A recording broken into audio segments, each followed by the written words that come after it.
Hey, before the video starts, I want to give a quick PSA. This video got a little ranty near the end. I just got really passionate about this topic. So just a quick warning, that's what we're in for. Anyway, start the video. There are two Erens. One of them is free, and the other one is sitting in the ocean crying his eyes out because his adopted sister girlfriend won't love him forever. Jokes aside, I want to talk about Eren's mental state, and to do that, I first should put forth that this is my own interpretation, and I'm not claiming to have any knowledge of mental conditions or disorders. I'm not trying to diagnose Eren with anything, though I will agree, like most of the characters in this story, he does need some serious therapy. So, spoilers for chapter 139.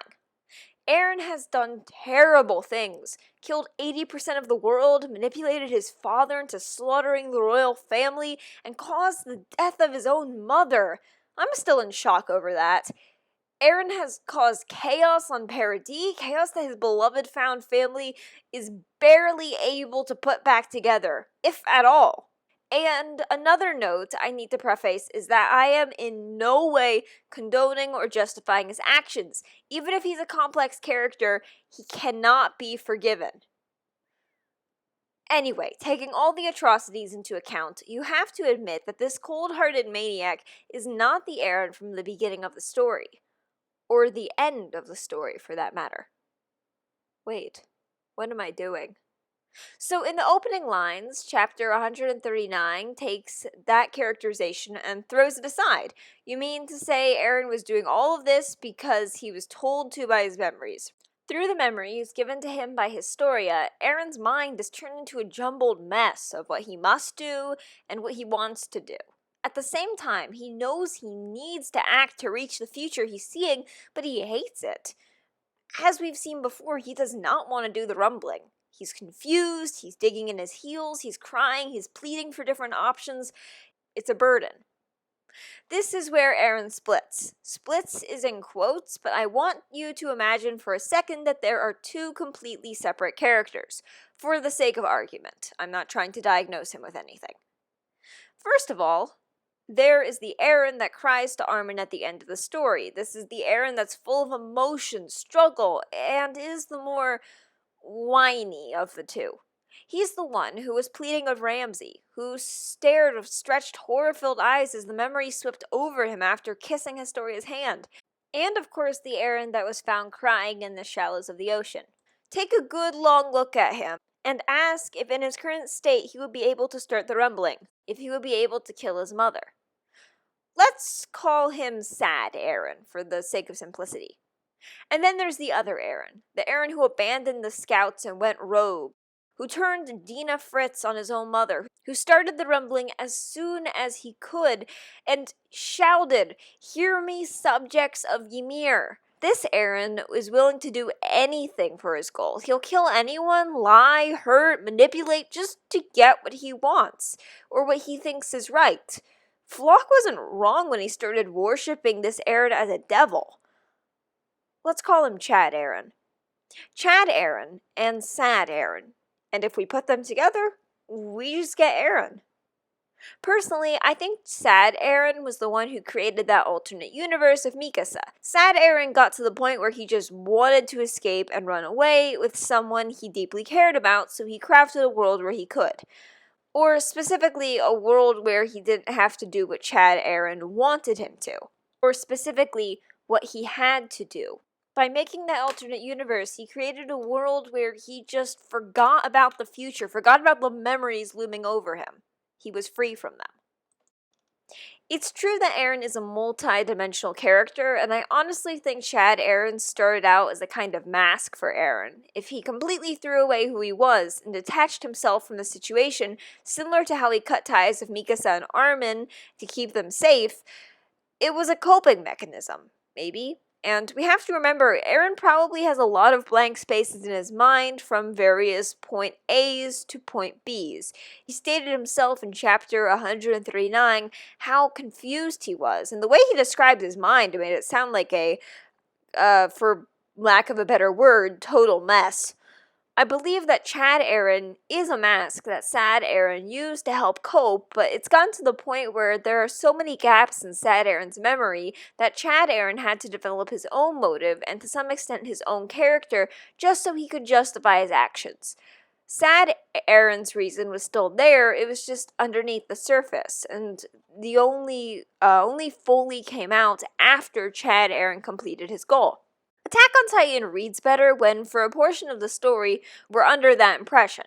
This, I'm going to destroy everything surrounding Paradis so my nation is finally free from attacks of outside forces. I care about my people and want them to be safe, even if it costs the lives of billions, because I want us to survive. Sounds way better than this. Well, I killed everyone because the memories told me to. And we don't know what Eren saw exactly. He more or less received the final panel with hardly any context, and that final panel was him dead in a sea of endless destruction. How do you reverse engineer the end of the world? Eren really needed a real solid motive to carry him to this point, to be able to destroy anyone and everyone. And he was too torn up and confused, so he couldn't exactly come up with one by himself, or at least not completely alone. That's why the motive to keep moving forward until all enemies are destroyed resurfaced. It's a logical jump for him. It's in character. He's said that multiple times. This line is also very similar to the Attack Titan's will.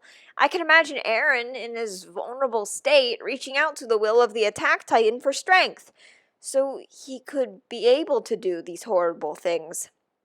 Eren's motive is extremely important for the story. It's the reason the Yeager is formed. It's the reason behind his speech at the beginning of the rumbling, the declaration of his wish, and it's the reason he was able to convince Ymir to help him destroy everyone and accomplish his goals, to reach for freedom. And I'm not saying Sad Eren doesn't believe in freedom, and that's a Chad Eren exclusive motivation.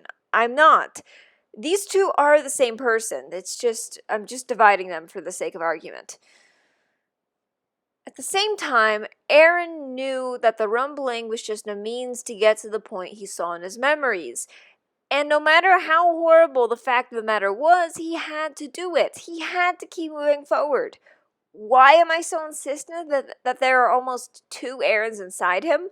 Well, okay, about that wording. It doesn't have to be that Eren now has two personalities. I'm not diagnosing him with anything.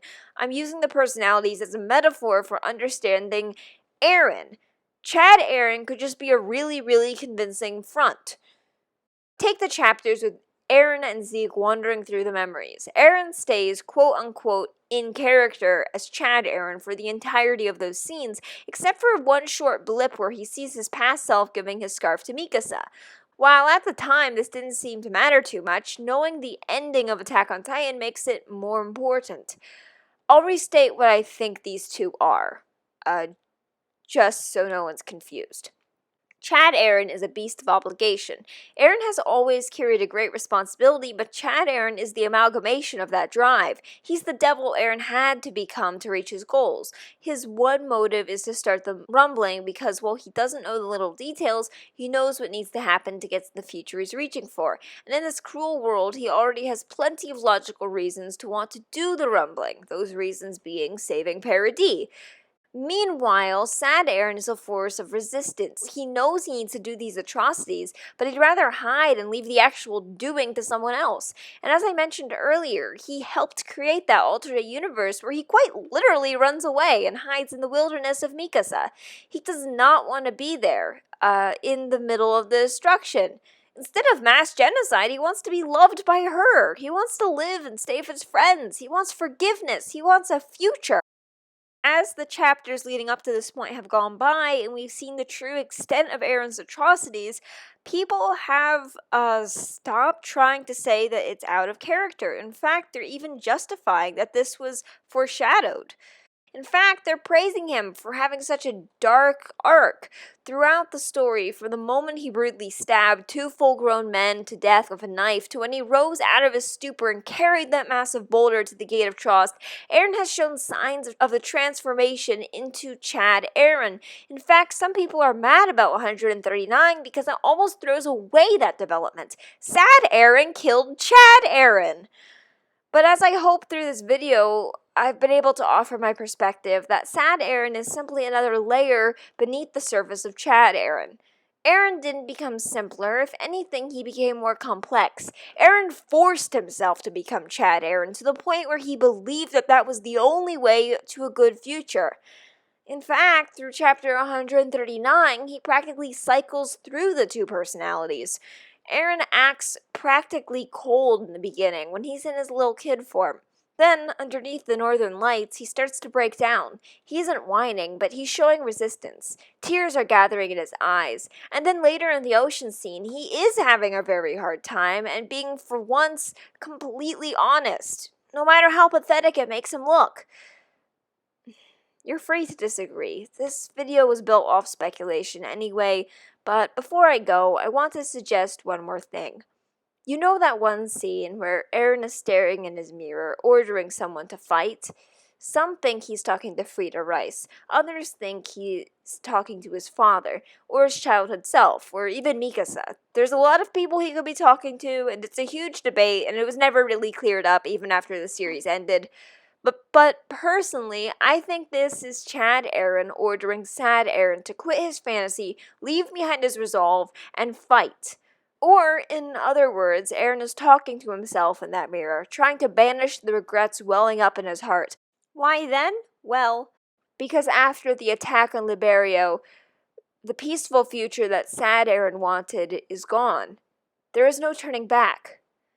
No, the only thing he's able to do is keep moving forward with his goal and bring the end of the world. Thank you for watching. I'm sorry that got so ranty. I guess I just got really passionate about this. I don't know. It's taking me a while to gather my thoughts about a chapter 139. Honestly, overall, I liked it. And I thought it was a fairly fitting conclusion. It was more happy than I intended. I thought at least one of the warriors was going to drop dead. But anyway, before I end, I know I'm giving you a lot of false endings, but I actually made an animatic, or the first 10 seconds of an animatic that I was going to have playing during this video, but then I realized there was no natural way of injecting it, so it's here at the end. It's to that Bo Burnham song, Left Brain, Right Brain. I am the left brain, I am the left brain. I work really hard till my inevitable death brain. You got a job to do, you better do it right. And the right way is with the left brain's might.